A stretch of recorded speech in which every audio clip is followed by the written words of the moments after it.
Hey everyone, welcome to this deep dive. It's all for you, Yeah. It's into chapter 34 of the Quran. Yeah. It's often called Sheba or Saba. This chapter really gets you thinking about faith and knowing God and what happens when people just turn away from belief. Mm-hmm. Oh, and there's this crazy story about a king. You won't believe this? His death was revealed by an earthworm. Wow. Yeah, we'll get to that later. Don't worry. That's I've never heard that one before. That sounds really interesting. It's a good one. It's a good one. So to kind of kick things off, Okay. chapter 34 starts by talking about how much God knows, Right. like about absolutely everything. Yeah, it's really setting the stage. It's saying from the tiniest thing on earth to the largest thing in the universe, God is aware of it, Wow. even afore. Verse 2 describes it as knowing what penetrates into the earth and what comes out of it, and what descends from the sky and what ascends to it. That's a pretty powerful image. I mean, if you knew that someone could see everything you did, wouldn't it change how you act? Oh, yeah. It definitely makes you think about choices and consequences. Right. And that leads us to the next big theme in this chapter, Judgment Day, which is referred to as the hour. Okay, so Judgment Day. A lot of people have different ideas about what that means. What does this chapter say about it? Well, some people in the story doubt that it's even going to happen, but verse 3 makes it clear. It's not a question of if but when. Oh. It says, the hour will not come upon us. Say, yes, indeed, by my Lord, it will come upon you. He's the knower of the unseen. So God, knowing everything, has already decided what's going to happen. It's like knowing the ending of a movie before it even starts. Exactly. And the chapter even talks about what will happen to people. Forgiveness and lots of good things for those who believe and do good deeds. But for those who reject God's message, it says there will be a punishment of a painful plague. Whoa. Those are some pretty high stakes. It makes you realize that the choices we make in this life really do matter. Absolutely. And this brings us to the stories of David and Solomon, who were both prophets favored by God with incredible gifts. Yeah, these stories always fascinate me. David could command mountains and birds, and even soften iron to make armor. And Solomon, he had control over the wind, a flowing spring of tar, and could even get help from jinn. The jinn are interesting. They're often described as spiritual beings with powers we can't even imagine. That's wild. But with all those gifts, you'd think they'd be unstoppable. That's where it gets interesting. The chapter emphasizes that even with immense power, the focus should always be on being grateful to God and doing what's right. David and Solomon weren't above God's laws, even with all their abilities. So it's like a reminder that true power comes from aligning yourself with God's will, not just from having special abilities. Exactly. And it makes you wonder, have you ever felt powerful in your life, maybe at work in a relationship, or even just in your own mind? I think we all have those moments where we feel on top of things. But this chapter seems to be saying that true strength comes from a different source. It definitely challenges us to think about where our sense of power comes from. And that brings us to the story you mentioned earlier, the one about Solomon's death and the earthworm. Okay, now I'm really curious. How does an earthworm play into the death of a king with all that power? Well, verse 14 describes how Solomon died, but nobody noticed for a while because an earthworm was slowly eating away at his staff.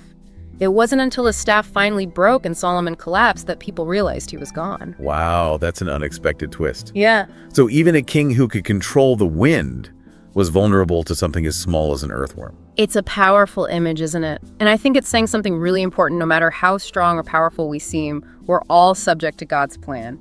Even the jinn who served Solomon with all their supernatural knowledge didn't realize he was dead until the very end.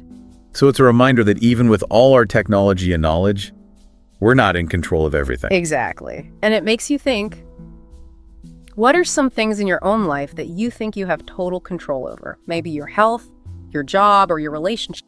That's a good question. We often forget that things can change unexpectedly, no matter how much we plan or how much we think we know. It's a humbling thought for sure. And it leads us to another story in chapter 34, the people of Sheba and their downfall. This story adds another layer to our discussion about power, gratitude, and the consequences of our choices. But we'll save that for the next part of our deep dive. Welcome back.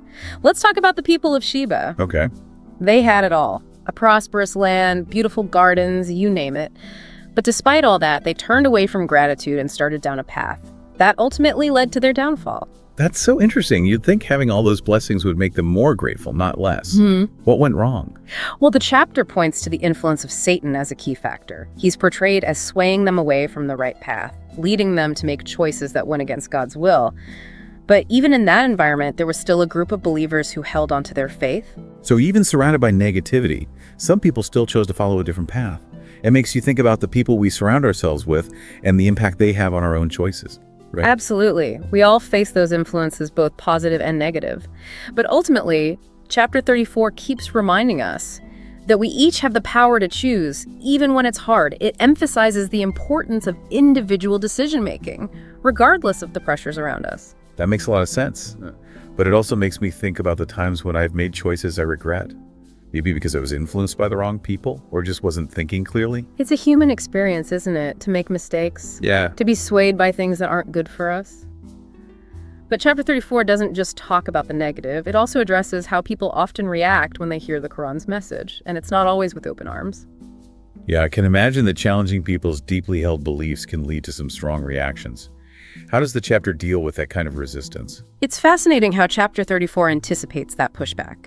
Verses 31 through 33 describe a scene of judgment, where those who did wrong, especially those in positions of power who led others astray, will have to face the consequences of their actions. There's a sense of accountability and regret woven into those verses, with people realizing that the choices they made led them to that point. It's almost like they see their lives flash before their eyes and understand the impact of every decision they made. It's a powerful image. And it's not just about abstract concepts of good and evil. It's about how we treat each other, how our actions ripple outward and affect others. I've definitely had moments like that, looking back and realizing how my actions, even small ones, had consequences I didn't anticipate. It's a reminder to be mindful of those ripples, right? And the chapter doesn't let those who dismiss the message off the hook either. Remember verses 34 and 35? They talk about those who rejected the message because they felt secure in their wealth and status, saying things like, "We have more wealth and more children, and we will not be punished."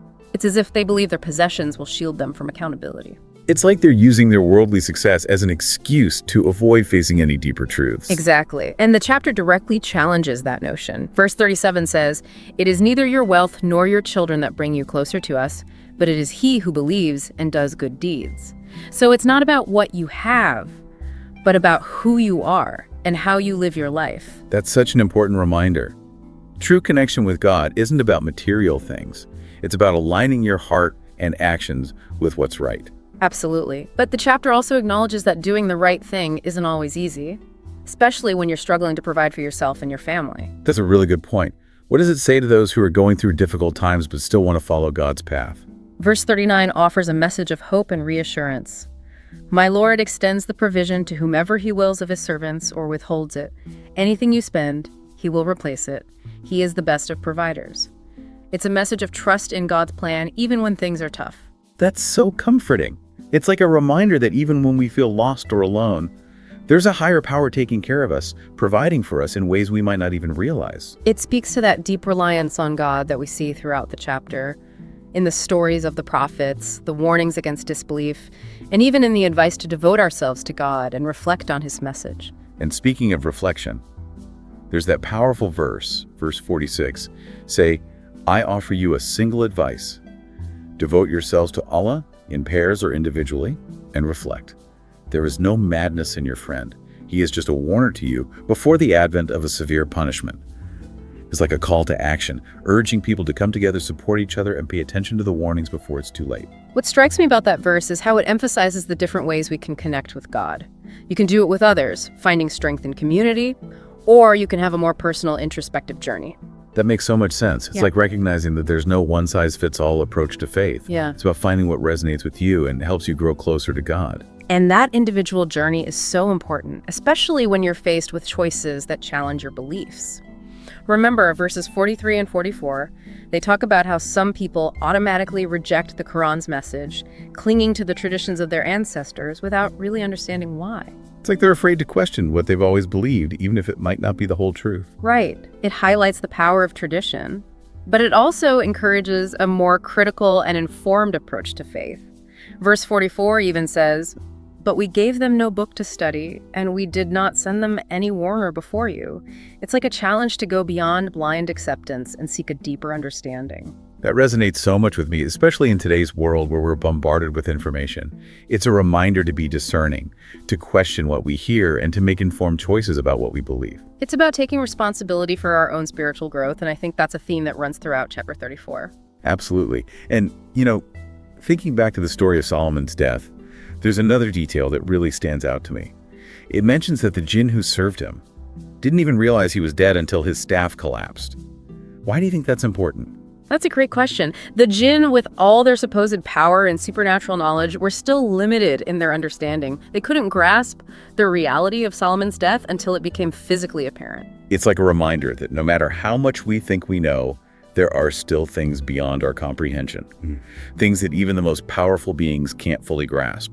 And it brings us back to that idea of humility and recognizing that we're not in control of everything. It's a lot to take in, and I'm sure our listener has plenty to think about as we head into the final part of our deep dive into chapter 34, right?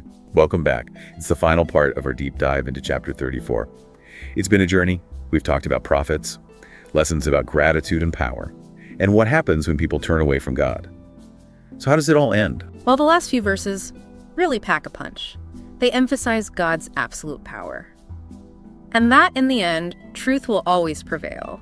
It's a message of hope and a reminder that things work out the way they're supposed to, even if it doesn't always feel like it at the time.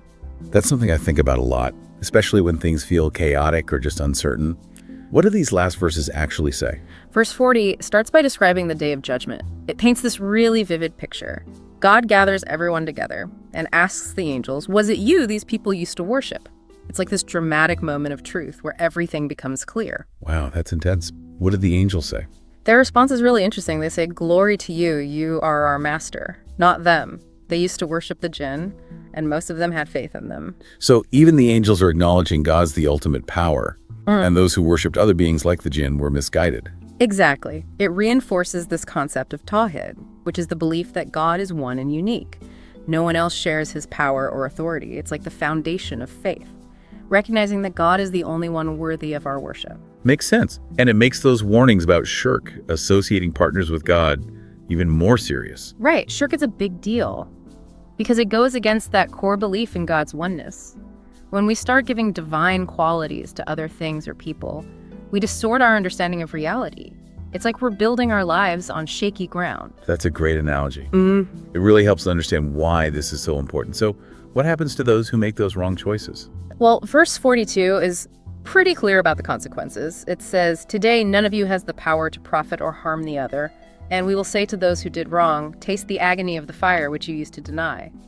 Our actions have consequences, and we can't escape that. Intense. It definitely makes it clear that we need to choose the path of righteousness and avoid those pitfalls of disbelief. But even with all these warnings, some people still hold on to their doubts and objections. Verses 51 through 53 describe them on the day of judgment. They're desperately pleading, "We believe now, but it's too late." They rejected it when they had the chance, and now there's nothing they can do. It's kind of heartbreaking to realize you made the wrong choices when it's too late to change course.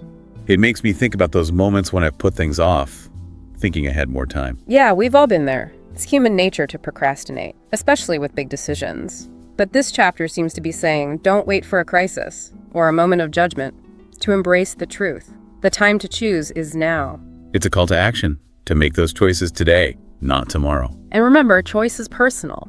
No one can force belief on another person. Verse 46 really captures this. Say, "I offer you a single advice. Devote yourselves to Allah in pairs or individually, and reflect. There is no madness in your friend. He's just a warner to you before the advent of a severe punishment." It's an open invitation to turn towards God. Seek guidance on your own or with others. Like saying the path is there for everyone, no matter your background or where you are in life. And then there's that very last verse of chapter 34, so powerful in its simplicity. "If I err only to my own loss, but if I am guided, it is by what my Lord inspires me. He is hearing and near." A beautiful ending. It acknowledges that we might make mistakes, but ultimately, true guidance comes from God. It leaves you with a sense of hope and peace, knowing that even when we mess up, there's a higher power looking out for us, guiding us, always listening. It's a message that goes beyond any specific time or place, speaks to that longing in all of us for connection and purpose. Well, this brings our deep dive into chapter 34 to a close.